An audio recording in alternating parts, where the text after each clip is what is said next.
Okay, guys, sorry for the difficulties. I just spoke with Dana on the phone, and interestingly enough, when I was typing in her phone number, she has a very similar phone number to the late Michael Jackson, whose phone number I have in my phone for.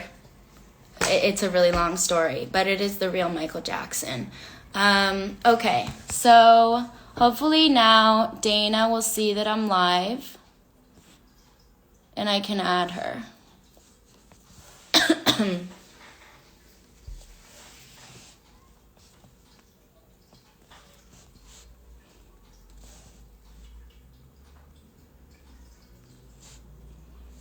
Okay, here we go. Dana, if you're watching, you'll see that I just invited you. Oh my god, it worked! Okay. Thank you. I'm so happy. Oh my god. Oh my gosh, that was the hardest thing practically ever. Too.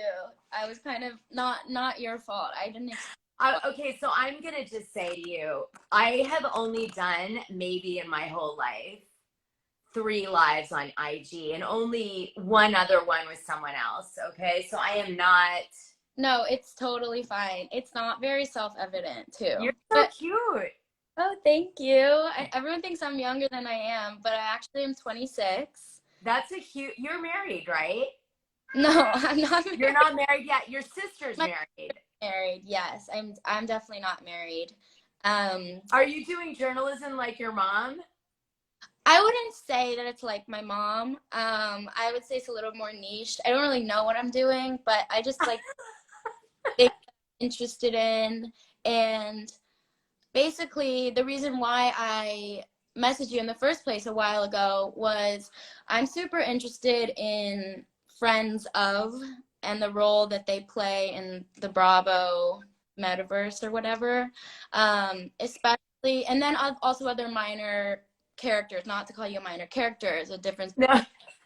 Don't worry, I can take it. You know, Years of this, I can take it. Don't worry. I'm interested in like the Kevin Lees, the Allison Dubois psychic, the Cedric Martinez, especially when those, and I know you're playing yourselves, but it is, a performance as a character.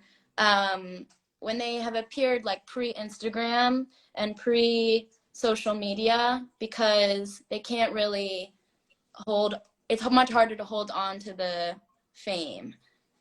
Oh my God, let me tell you something. Let me tell you.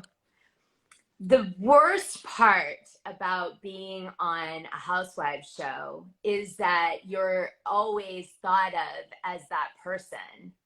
I Right. was so happy to ditch that whole thing because it wasn't really a good representation of me. It was like glimpses of me. Do you know what I'm saying? Totally. That's something I definitely want to talk to you about because, anyone who's on one of these shows is performing and they're aware that they're being filmed. And I mean, I have a lot of very specific questions for you about season 2, but I guess I'll start off by asking, as a result of being on that show where you were kind of, how do I phrase this? Like, how much of that character was by your own making versus what produced, this kind of conspicuous consumer with the $1 million lollipop holder and, Okay. So let me tell you a little bit about what it's like. Okay, so this will help you a lot.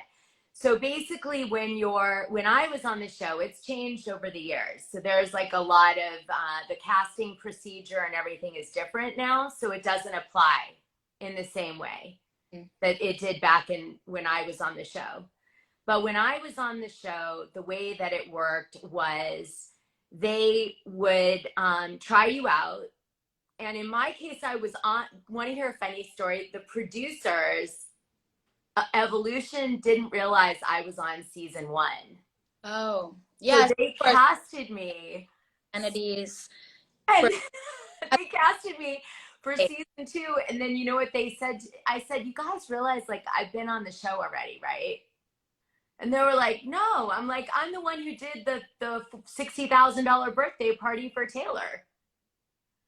but they didn't recognize me because I had brown hair and I was pregnant. Right. Yeah. But Okay. anyway, it just goes to show like how much you matter.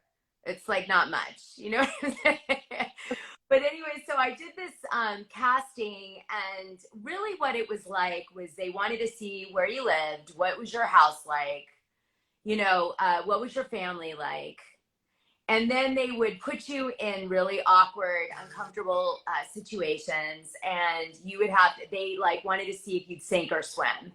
Mm-hmm. In my case, there were two producers. One producer was like, really loved me and said like, give Dana time. I know she's going to bring it. She's going to be epic.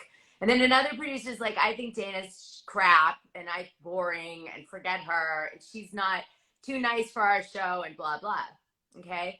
So I think I'm answering your question a long way, but what happened to me is in the beginning, it's me. So you're really seeing my chef. You're seeing my weird baby educational tools. Okay. You're seeing, I did all that. I'm like that nuts. Okay.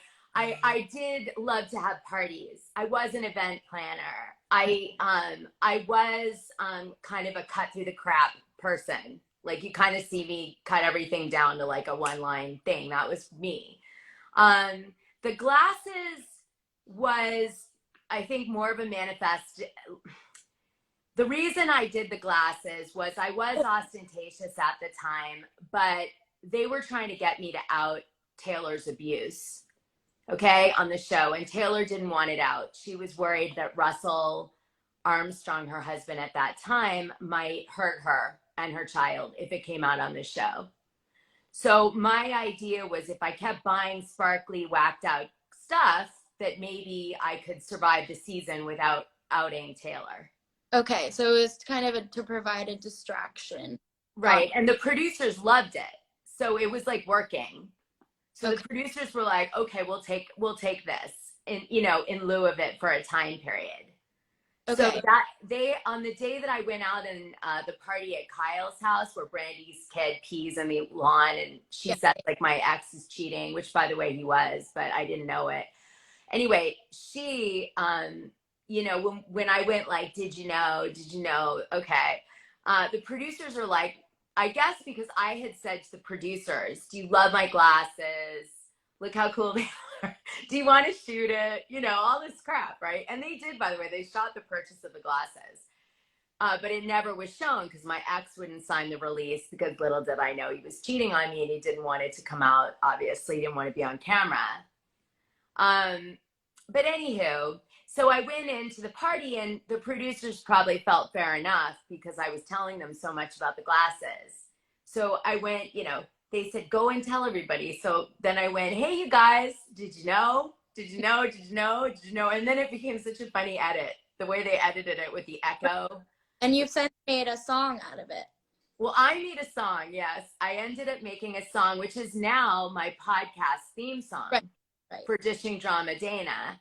And so I met, I knew a lot of really fun people in LA. So we decided I wanted to make a joke out of it. My dream was to do a music video for $25,000 with all the. Would you have used Luann's music producer or somebody else? No, I just used like a DJ that I knew. And he was like, he had done, oh, hey, Kitty. What's up? Okay. Oh, you're so cute. My God, you're so together for 26. I have to say, I was like, I would have been like John passed out right now if I was 26. No, I'm just very interested in you. That's why I seem together. I'm not. You're so perfect. Wow, I love it. It's so good. Your mom raised you well. I had a feeling your mom comes off like she'd be really good like that, like very organized. Oh, not. Yeah, go ahead. Back to season 1 because Kennedy's 4th birthday at the Houdini estate, which you planned, happened time as Kyle's daughter Portia's 2nd birthday party at her house. So would the producers plan for those events to happen at the same time? What? Which one? Wait, I missed it.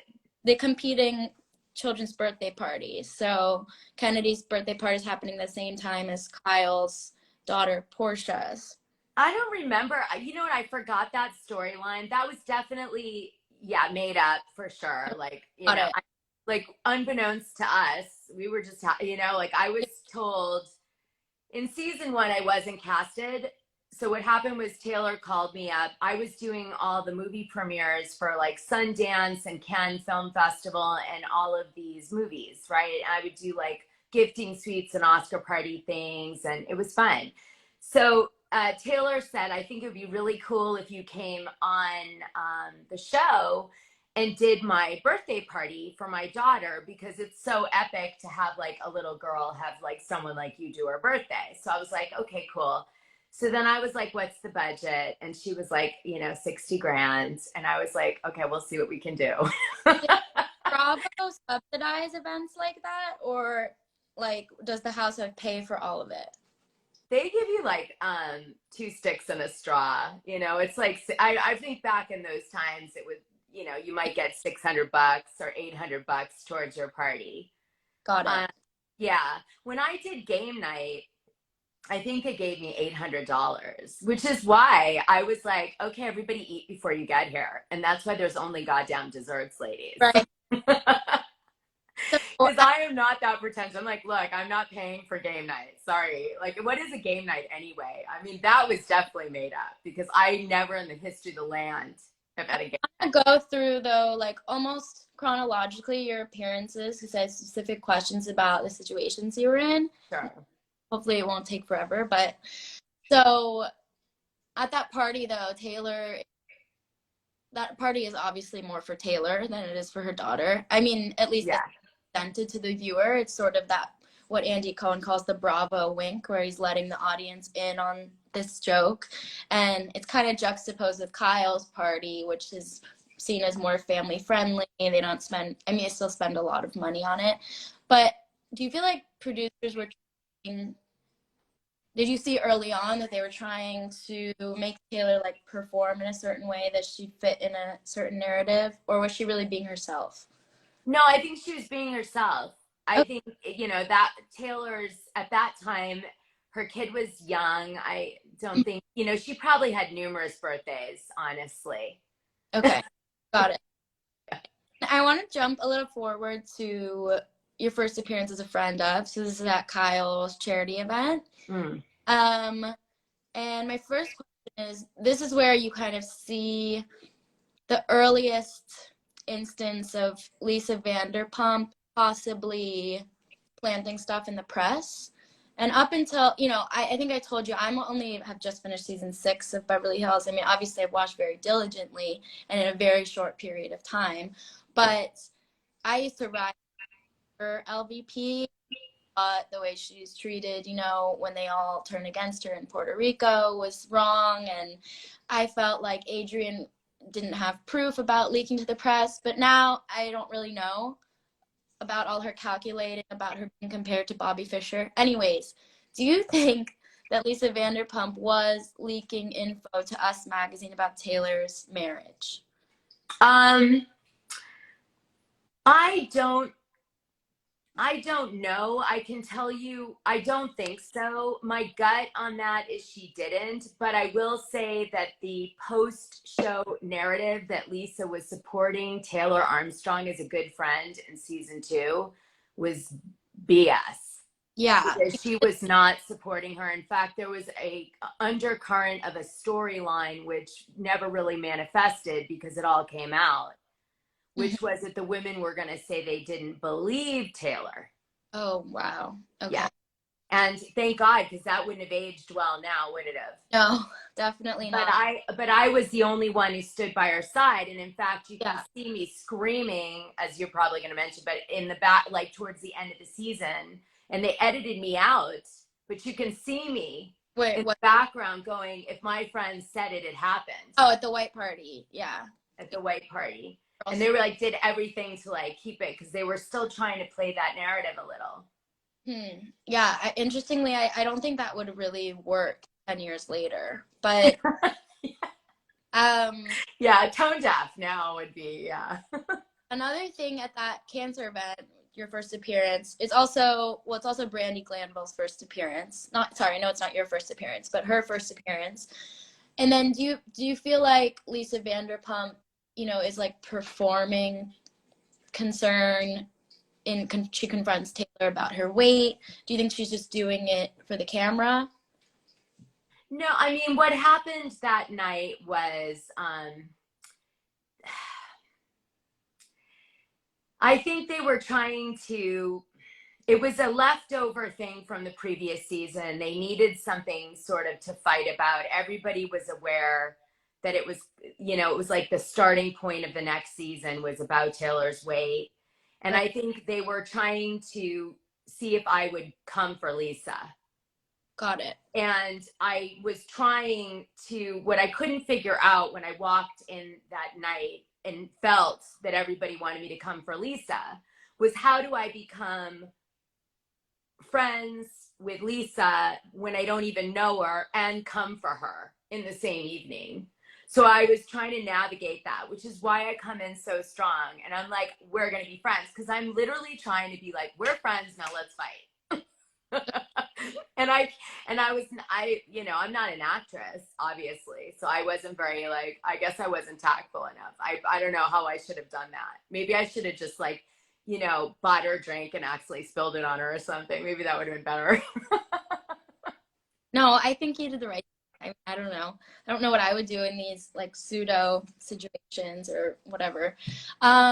We had a talk, her and I, on camera, but they never showed it, where I say to her, I just can't. It wasn't like a huge fight, which is why I didn't make it in the cut.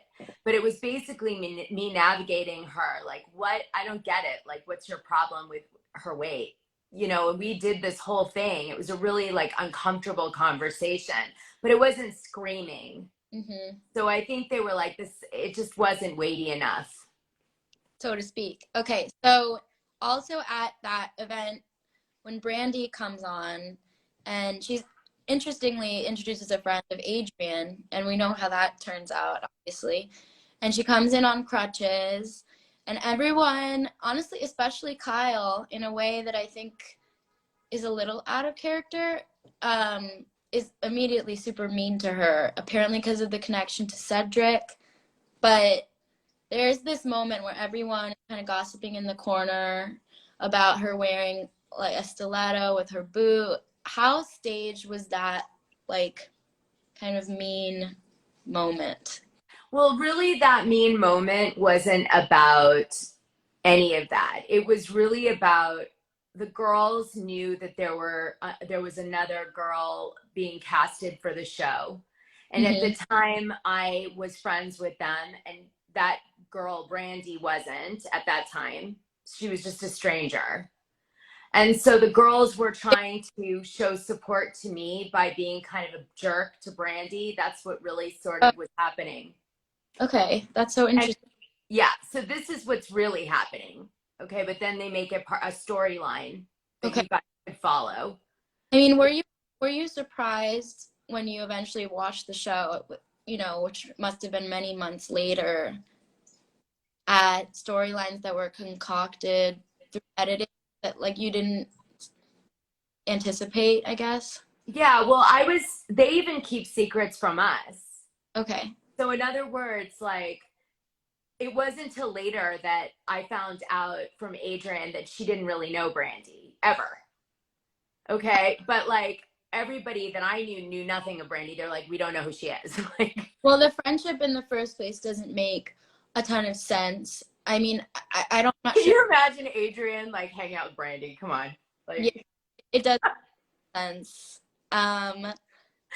I mean, I'm too wild for Adrian. Never mind Brandi. Okay. Episode 5 is where we're really properly introduced to you, when Kyle and Taylor go to your house and you're trying on all your wedding stuff. Yeah. Yeah, I just drank a carbonated. Excuse me. Oh my God, you okay? It's because I was drinking ginger ale too fast. I'm gonna come reach through and burp you. So they come to your house, you're trying on, you have the tiara and your wedding stuff and your stylist and the jewelry designer, and there's a lot going on, and you have the, what are they called, Z cards, like those flyers of your child's headshot. Oh yeah, yeah, yeah. The talent headshot things. Yeah. The Z cards. Yeah. So my first question is, did you put those there on? No, I actually had his face all around the house.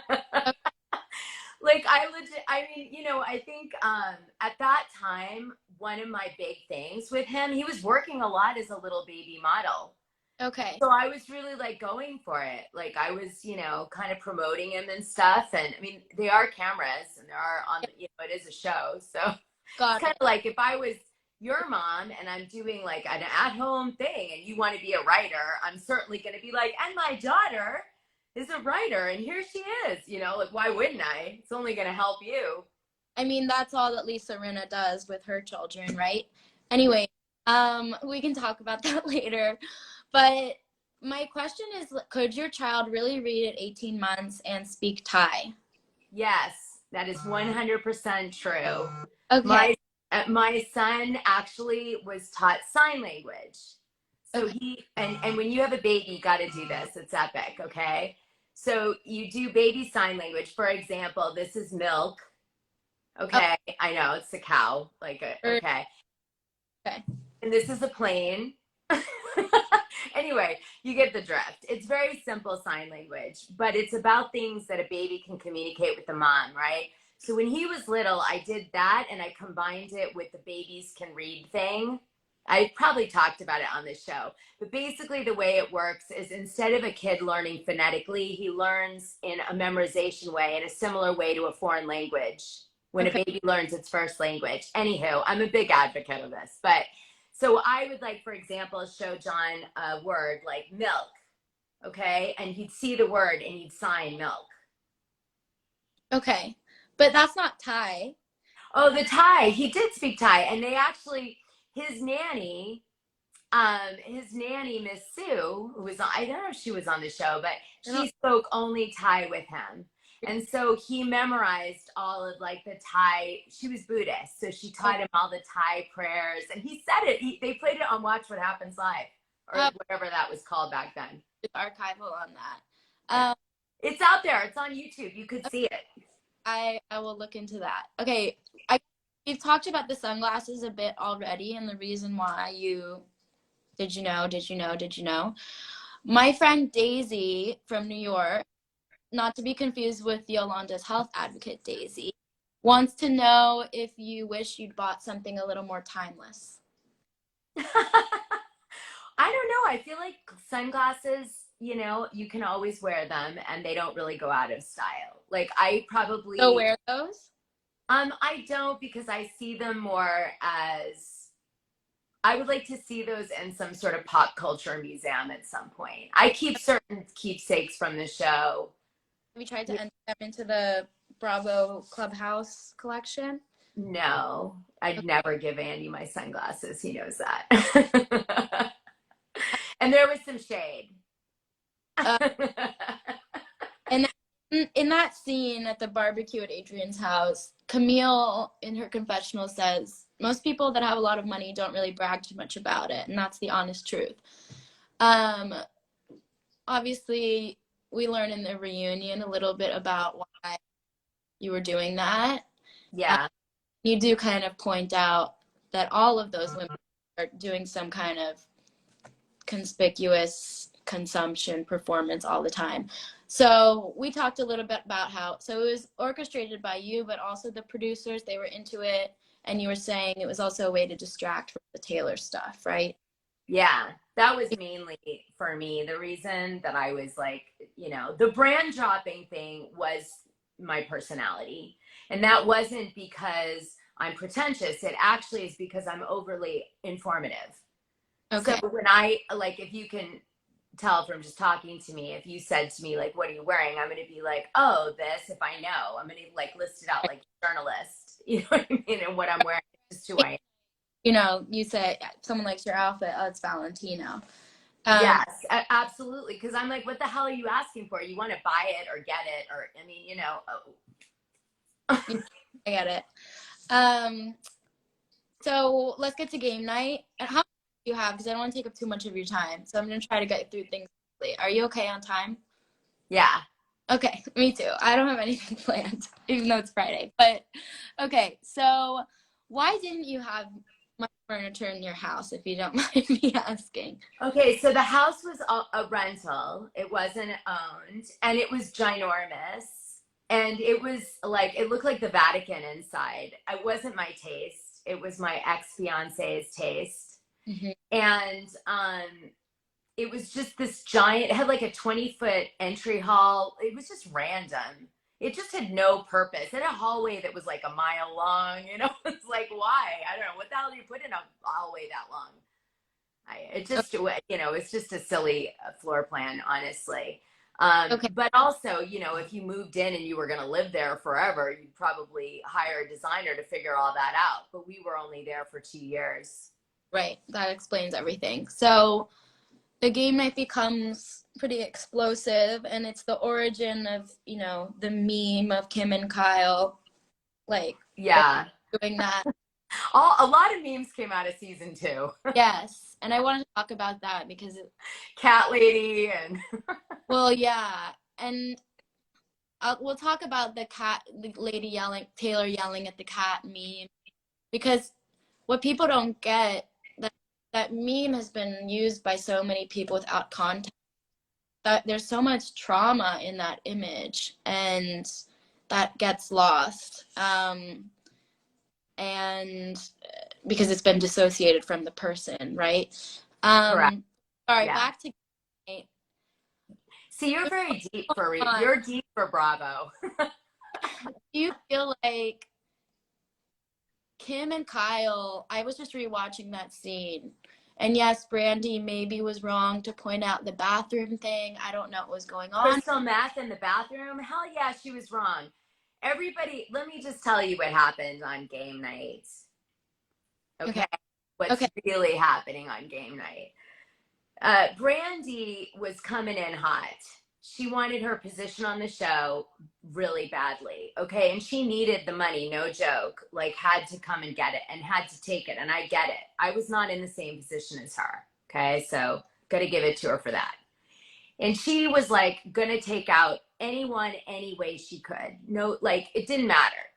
She'd make it up. She'd just say whatever. It didn't matter. She was gonna set things off. She knew that Kim like was vulnerable because there was already like kind of an indicator floating around that Kim had an issue. Okay. When Kim shows up and she acts really weird, it like lends it to it even more. But like I was like mortified for Kyle and Kim because I'm thinking, oh my God, this is a show about friendship. Little did I know. Okay. I never watched season 1, even though I was on it. Just saying. And Mhm. I'm like, what the hell? You don't want to call out someone like drinking problem on a show, drug issue. Like that could ruin her reputation, her life, her kids. Like I'd met her children. Like what? So like, I don't know. I was like, what the hell is Brandy doing? And when she did it, it was actually so shocking because it was like so damaging in real life. Right. Watching it and knowing what the franchise is now, I totally get it. I would say worse. But I Yeah. didn't get it and I didn't understand it and I was mortified. And Kyle was dying, really dying. Yeah. Well, you can see she's so anxious and every time Kim goes, because she is very aware that there are cameras and Yeah. it's society producing. Oh no, we had 8 cameras in my house that night, just to be Right. clear. Like it was a whole production. So the thing is that now, okay, so was Kim on something? Yeah, obviously. She called me Pam. Like that wasn't just because she was funny. She couldn't remember my name. So she was like, whatever. And then I was like, just trying to make her comfortable because I was actually trying to mitigate that she was on something. Mm-hmm. Okay. Because again, I wasn't in it to win it for the show. I was just trying to be me, like, I didn't know. Like, I didn't get what this whole thing was at the time. So, anywho, she goes in the bathroom and what I do believe she was doing in the bathroom is she was disheveled and Yeah. she was on camera. Okay. Right. And so Kyle was trying to fix her. So she didn't look totally like crap on camera. Mm-hmm. And she kept going in, whatever. But she wasn't on crystal meth, and she wasn't doing crystal in the bathroom. She No. wasn't doing coke. She wasn't doing any of that.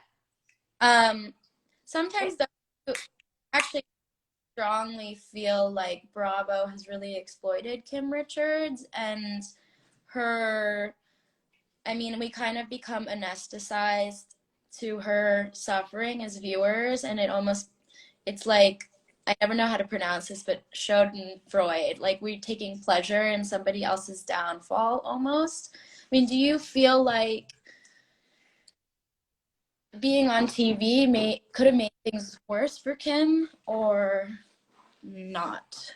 Well, I mean, I think that they used Kim's issues to enroll people into watching the show because people could feel good about themselves from watching Kim have issues. Because when you see someone being messier than you, it makes you feel better. And Bravo knows the buttons to push. Right. I mean, it's not, let's be real, right? Were you surprised later on that Brandy and Kim become so close? Brandy and Kim weren't really close. I don't believe that. I think Kim might be lonely, and Brandy reached out and said, let's do something. And she did a little bit. And maybe Kim was egged on by Kyle behind the scenes to help out with, the show a little. And that went, and so both were kind of using each other. Brandy Right. using Kim for proximity to the show to get back on the show. Kim's using Brandy because she's lonely, and Kyle's kind of egging her on. And that's the friendship. And that's why it was like a hot second. But there's no way that Kim, when she really came for Kim in season 2, Kim hated her guts. And she really felt that. That wasn't BS. That's not some story in the show. You're a pig slut. I mean, there's a lot. No, she meant that pig slut. It's still there, that pig slut thing. It's still there. We still call her pig slut. Oh, okay. Wait. I don't know how to about that. I do though. I did feel kind of bad for Brandy rewatching it. I rewatched it. With the crutches, I felt bad about the crutches. I told Kim, give her crutches back. Like, how? Come on now. Yeah, and then they don't want to be on her team. And I wondered, do you think Brandy really thought Winston Churchill was black? Did what? Did Brandy really think Winston Churchill was black? Oh yeah, that whole scene is real. That's okay. all real. That absolutely went down exactly like it went down. And it was really real. People were really angry. I was really in shock. Yeah, you're hiding behind Taylor. I've never seen women act like that in Beverly Hills in my life. I couldn't believe what was coming out of Brandy Glanville's mouth, knowing there were 8 cameras around. I was like, what the hell is happening? Like, it was I think Taylor in that scene becomes really triggered. And, when you watch it in retrospect, it's because there's like the prospect of physical violence. And she says something like, there'll be no touching anybody. And it's, I don't know, watching that and knowing what ended up happening is very strange. I mean, for me, I'm watching it like 10 years later because I only used to ever watch New York and then Salt Lake City. But then during the pandemic, I got into Beverly Hills. But yeah, was there, I mean, were you surprised? How do I phrase this? Don't be afraid. Just say it. No, I'm afraid. The decision. Let it out. To air all of it, like after Russell's death, was that even a discussion? What, about Russell passing? No, well, just about the decision to, I mean, because didn't the show that season air after he had died? Yes. What they did is they did a special episode about suicide. And yeah, but when I went on my press junket in New York, you know, that was the only thing I was asked about, was about how's Taylor doing, and, you know, did reality TV cause Russell Armstrong's death? Like, that was the question. Seriously, did reality TV kill Russell? That was the questions I was asked. And tell us about the $25,000 sunglasses. I was like, wow, this is Yeah, real. I remember during the reunion, Taylor says something like part of the reason why she wanted to go on the show in the first place is, you know, to have cameras on her as kind of a form of protection. I thought that was, and what did you make of that? Well, when women are in abusive situations, there's like a lot of different things at play. In one way, you're trying to look for a way to escape. In another, you're caught in a vicious cycle of abuse that you can't escape from because it's a cycle. So Right. there's an apology, and then there's a fight, and then there's a makeup, and then there's I'll never do it again, and then you go back and you do it again and you do it again, and you can't get out of it. And in some ways you're like, get me out of this toxic nightmare, but you don't want to leave the love of your life because you're now think you love him so much because of this strange addiction to this strange situation that you find yourself in. It happens to so many women. Right. You know, it really should resonate with so many women. I've been in it. I've been in abusive relationships I can't get out of. And we also know she was so scared too. And you can see it, especially like at the white party and all of that. Oh yeah, I mean, of course you're scared, because if you say the wrong thing, you're going to get beat up. Or they're going to cut your money off and you're going to be homeless with your child. Mm-hmm. I mean, they're scary. It's one thing to be like, just do it. It's another thing to go through it. Right. Well, you know, all of that kind of comes to the fore at the Malibu beach party at Linda Thompson's house. You were Yes. there. No. But that is also the origin of the lady yelling at the cat meme, which, I don't know. For me, that meme is so disturbing in a lot of ways, or the way that it's consumed is disturbing. Like, yes, okay, and I know Taylor's poked fun at it and on Twitter and stuff. Sorry. Well, there's only so much you can do. You like at a certain point, people have to digest their horrific things, their trauma in different ways. And sometimes making light on something that was really heavy is the way to get through it. Right. But I feel for her in that, like, that image has been totally separated from the experience and decontextualized so much that it have the same meaning. I mean, it's very, let's, but we'll talk about that another time. And I know what you're saying. And isn't that the constant contradiction with Bravo shows, right? It's like you want to embrace the fandom and all these things because it's fun and it's a great community to be a part of. I love it. I mean, just being like on the commentator side now, not the being on the show side.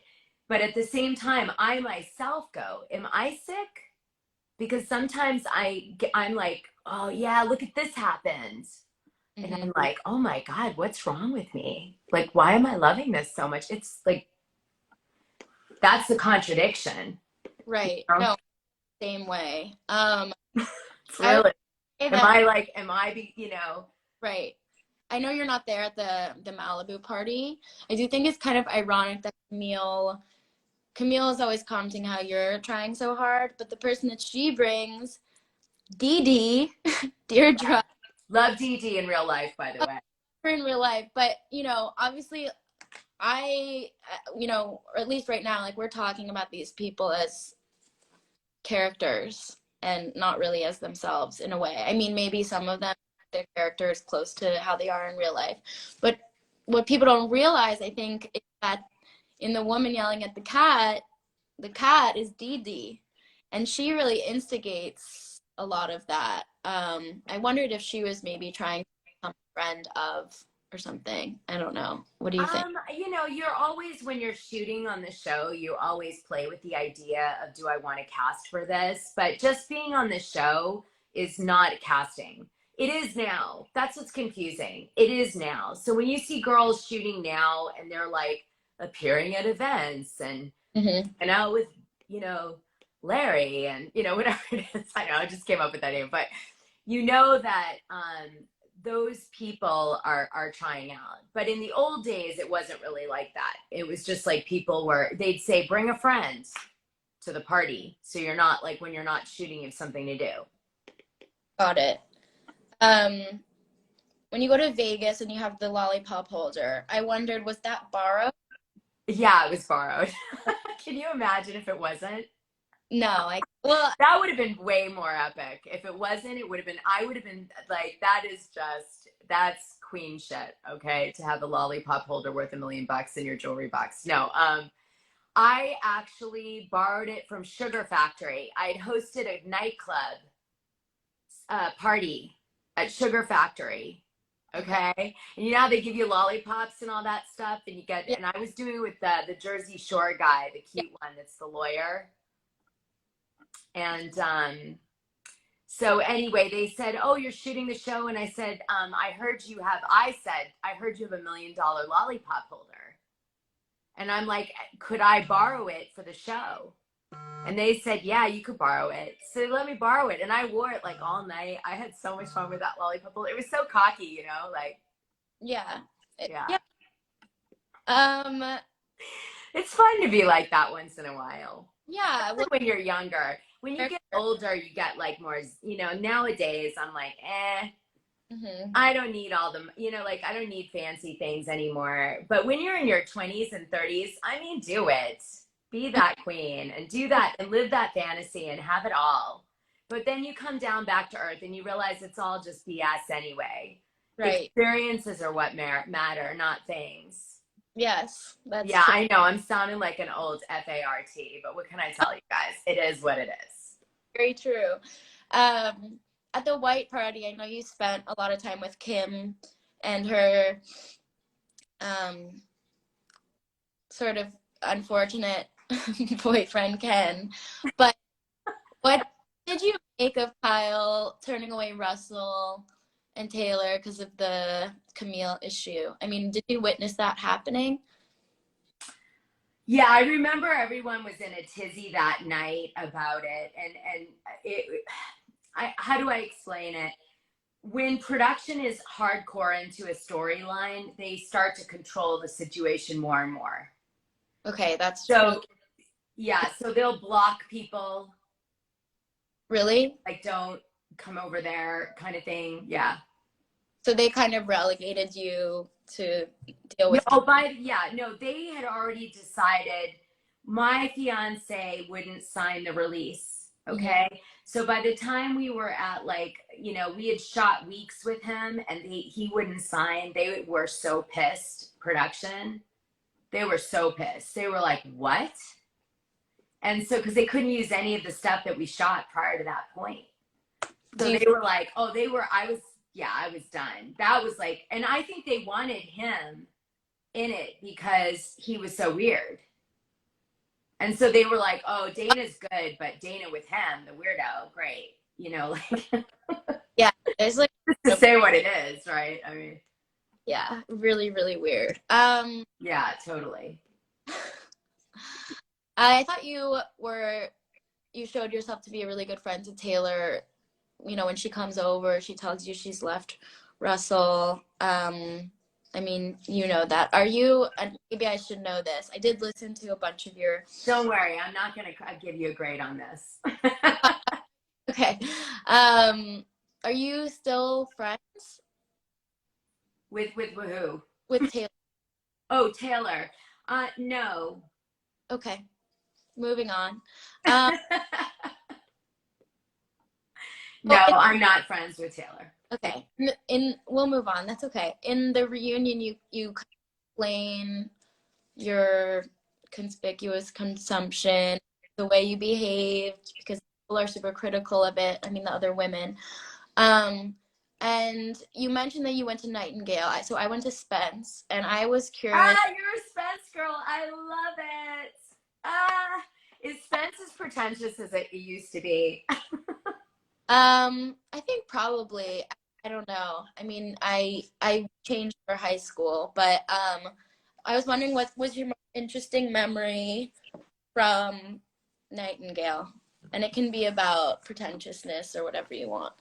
I have really, my memories from Nightingale were all like the trouble I caused there. I was always a rebellious young lady at Nightingale. I'm always rebellious. Can't you tell? There's a theme here. So, So yeah, no, I used to sneak into Cotillion, and like I'd be the one who'd sneak the beer in from the corner shop. You know what I'm saying?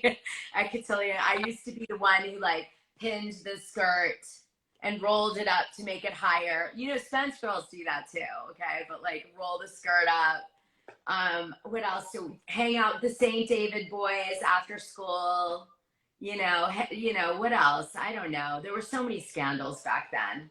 I was like Drew Barrymore meets Paris Hilton. I was like nightclubbing at 14. I mean, ridiculous. Yeah, no, Nightingale was like, oh my God, please move her out of here. Get her out of here. um, I mean, we can talk a little about the train wreck scene. That's how I ended up at Greenwich High School, because my parents had to move me away because I was that troublesome. Got it. Got it. I'm surprised you weren't sent to boarding school. That maybe they would Oh, have. I wish. Okay, I wish. If I had gone to Exeter, yeah. Okay. um, What happened? You need bug spray? I don't have any bug spray. My son is gardening. Oh, is that the yes, grown up? Yeah, he's like old. Well, he He's must really old. Wait, so he and by the way, you guys, he's in 8th grade math and he's in 6th grade, just to stay true to form. All right, son. I don't know. I don't have bug spray. I mean, like, oh, let me get some bug spray. So go ahead. Sorry. I just had a couple more questions. I know we've been on for a while, but I was curious after your experience on the show and now that you've kind of, I mean, we're all self-branding, right? But do you feel mostly outside of your own body a lot of the time? Wait, what? Like, do you Wait, feel are like, you on X? No. oh, but like, I just mean, do you feel like you're performing a lot of the time just in your regular life as a result of being on the show? I mean, I feel like that myself just as a result of being on Instagram all the time and growing up. Um, like when I imagine myself, I imagine photos of myself or my Instagram feed or whatever. So I guess I'm just wondering, do you relate to that? Like, do you feel like I don't know, that you're performing in your own life as a result of being in that show?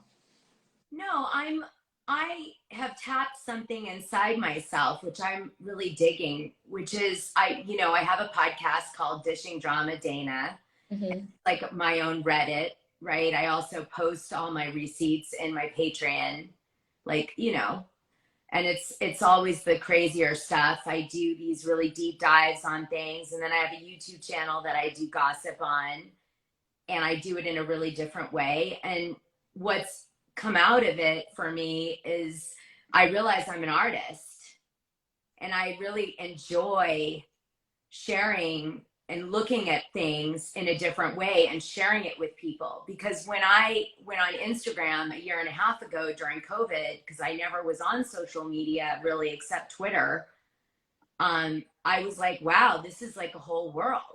It Mm-hmm. spoke to me. And I was like, what is the one thing that I like all these amazing people on here I want to connect with? All these great, like amazing ideas. So how can I connect with these people? And so I was like, I know, we'll just talk about Bravo since they've already seen me in that light and connect on that level. And then grow it from there to other stuff that's more interesting and spread it, which is what happened. And now Bravo is just like a small piece of what I cover or talk about. And, I feel like, yeah, go ahead. just sorry to interrupt you, but do you feel like this has allowed you to kind of regain control of your own image? Oh, narrative for Yeah. sure. Yeah, of course, because I guess if you only know someone from like a meme, you know, you don't know much, right? Like I Right. don't know. For me, it was a really cool bonding experience. I'm looking for people who are thinking. Mm-hmm. I am seeking people to collaborate with that have thoughts, and that's the most important thing for me. Like in everything that I'm doing in my gossip shows and everything, I want to hear. Like I talk to hundreds of people a day. I allocate 6 hours a day to reading DMs and Patreon messages. I can hear what people are thinking because I'm so intrigued, you know? Mm-hmm. Yeah, so this is everything. Like this is my art. I'm loving this. I don't care. And you know what? I don't care about what I look like or if people like me or they don't like me or if they say awful things. I don't care. I'm just creating my own thing. I'm living my life and I'm just having Yeah, my best life. I think that train wreck scene is like almost foreshadowing. I mean, obviously you're in a much better place now, but in that scene, you just appear to be really free, in a Yeah. way that I think you are in season 2. Um, the reason why I think, I mean, obviously it didn't, did you want to be cast as a full-time housewife after that experience? No, I knew I wasn't The whole, to be a housewife. There was no casting. Production and I had already met. They were like, we don't want to cover your you know, engagement. Your guy is I was like, he's left anyway at this point, so there's nothing to cover. You know, they weren't into it, whatever. They were like, we'd love you to shoot anytime for free with any of the women you want. And I'm like, okay, well, I said, I don't think I'm going to do that. But what I would like to do for the fans is say goodbye in a very special way. it, And by then, I had figured out what the show was, and mhm. I figured out what was really like I didn't know what show I was in until season 3. Then I was like, oh, I know what show I'm in now. Well, I So, think that as viewers, or I'll speak for myself as a viewer, I kind of realize that in that moment that you're in on it, you know, yeah, totally. uh, and that you're, I guess, like keenly aware that you're on a TV show. And maybe that was part of the reason. Honestly, it seems like that's also the case, though, in season 2 when you appear. And, you know, maybe that's why, like, camp is less satisfying when it knows that it's camp. Like, if that makes sense. I mean, I didn't make that up. Susan Sontag made that up. But, like, you are almost too aware of the cameras. Do In you? in season 2, I was really being, I think, me, right, in the way that I could. But in season 3, in that scene, I basically was actually what happened in my head isn't what you're thinking. What happened in my head was I went, this is my goodbye. I'm Mhm. not going to hold back. I do smoke off candles occasionally when I drink. Yeah. I do drink like and get crazy. I do think these women are bitches and they don't have your back. And I'm going to stop pretending I'm like in a story that I'm not in, and I'm going to just say my truth and send you on your way, Taylor, because the one truth in this was I was your good friend and I had your back, even losing like my position on the show over it to a degree. So I was like very satisfied with that. See you later. Yes. Okay. Snaps for Okay. Danny. And that was it. That was it. That was the truth. It wasn't being like, oh, let me say something that they're gonna love. It wasn't that. It was Right. something It was else. doing the opposite, which I think is why it's really that. I mean, people remember that scene. It was very Cringe. It's cringe, but it's me. I'm cringe. I don't know that it's I cringe. own my cringe. I don't think that is cringe, and I have a very low tolerance for cringe. Honestly. Okay, quickly, I want to know if you think Shaw. Now we're moving to Salt Lake City. Not if she's guilty or not, but if she's gonna be okay. Because I know I didn't. I'm not gonna bring up your past, but I know that you might have some wisdom about this. For sure. Yeah. That's all in the Patreon. We'll just put that there for me. um, What about Fat Burger and wire fraud? oh yeah, which scandal are we talking about? You mean Kim Richards' daughter? Yeah. The Fat Burger scandal? Yeah. And all, what else? There's so many scandals right now. I mean, okay, so Jen Shaw, do I think she's going to be okay? Was the first question. I know that it appears that she's going out on concerts and dancing on stage and all these things, and she's appearing to be like normal. But I can tell you that she's definitely got a wrecked head, and she's just not thinking about it, because if she does, she won't get out of bed ever again. And I do believe that she's had two guys flip on her, which means the prosecution's going to use her and use them and try to force her into a plea deal, or they'll go to court in the summer as planned, and she'll fight for justice. But in the end of the day, unfortunately, the chips are stacked against her, because it costs millions of dollars to be on equal footing with a prosecutor's office, A. B, they've already flipped two people to say whatever the narrative is that they believe is the truth. And C, that Jen is in a position where, at a minimum, there seems to be allegedly evidence that shows some sort of a pattern of this type of behavior in leadless generation. And I guess at some point it crossed a line. Okay. Wow. You know your stuff. Thank you. And the Fat Burger incident, just to say it, Kim Richards' daughter, she's lovely, by the way. What happened with that was her house was raided because the father is believed to be involved in some wrongdoing with business practices, we'll just say that.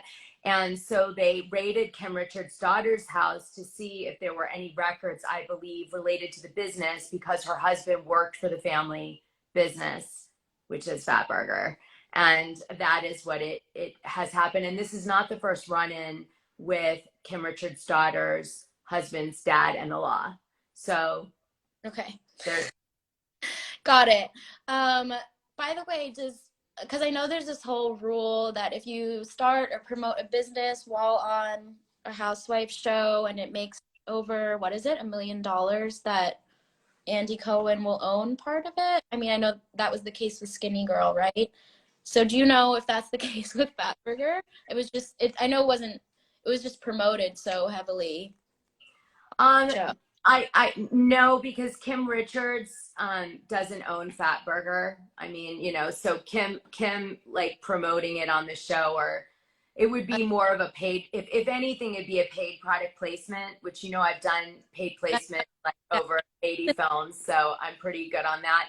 But Bravo doesn't generally do placement, or they didn't do it. Their wives sometimes on the side would work deals and not really communicate that to production, although. Okay. But obviously, like, being entrepreneurial and starting your own business, like, that's such a part of the, I don't know, Bravo infrastructure or whatever. Like, we Yeah.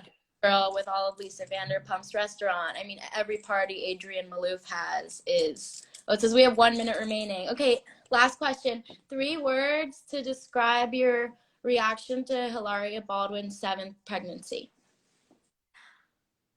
Is it real? Is this all real? Like, I wonder. You know, the mail order bride scandal. No, but we're running out of time. It's on the Patreon. Okay, I'll listen. I'll probably listen tonight. Okay, you've got to hit me up in there so I can tell you all the best stuff. I have so much good stuff, like everything. But really quickly, what about Dubai? They just announced the cast.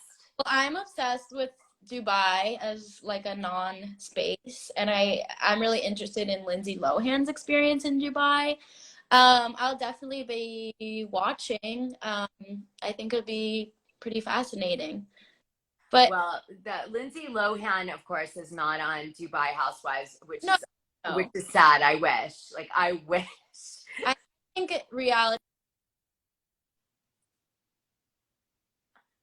Wait, your sound went. Did it cut us off? I think it cut us off. Our sound is gone now. We can't talk about Dubai. Oh, okay. Can you not hear me? I couldn't hear you. I'm like. Oh, okay. Can you hear me now? Yeah. Oh, okay. I was just You gonna know, say Lindsay Lohan is engaged to a guy who's a Bitcoin. He's all in the I Bitcoin game. that's why she's tweeting Bitcoin to the moon. Yeah, I know too much about Lindsay. I'm not there, you can never know enough about her, but No, and she's intriguing. she truly is. But thank you so much, Dana, for taking all this time to talk with me. It was so nice meeting you, and I'm gonna listen to that Patreon episode now, probably. Okay, anytime you get on a topic and you want to cover it on